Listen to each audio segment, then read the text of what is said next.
ਬਈ ਸਾਡਾ ਘਰ ਸਰਕਾਰ ਦਾ ਆਪਣਾ ਘਰ ਰੇ, ਅੱਗਾ ਗਾਲ ਤੇਰੀ ਢੁੱਕ ਪਈ ਦੀ।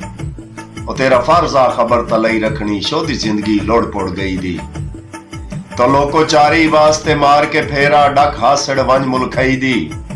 वो इको झलके असद शफा दा नुस्खा सरकार दी अख सुरमई दी। बई बेगाने बख्त सुनदा वतना तुसी माला माल हो गए हो, ते मैथे औखे वेख के चार दिहाड़े दुश्मन दे नाल हो गए हो।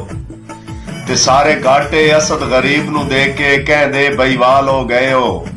वो जट सारा मिलन गुनाह समझेना है, केडे गलत ख्याल हो गए हो।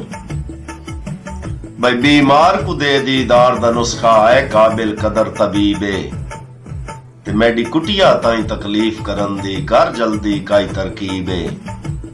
ते बन आदत लापरवाहियां दी हथ बंदई असद गरीबे।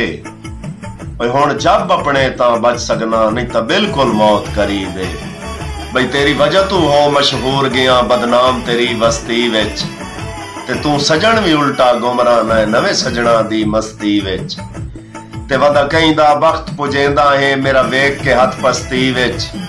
तोए कोई ना ही असद नू कंड करनी, होंदा फर्क जना हस्ती विच। बई तेरा वादा करके अपने न सगना है दाल इच काला काला, ते जेंदी खातिर सन विसरेंदा वतना है ओ घाट न देनी शाला। ओ तेरे घर विच नित नित नहीं राणा बख्तां दा असद उजाला। ओ मेरी कदमी डठी होई गुरबत दा चंगा कदर की तई लजपाला।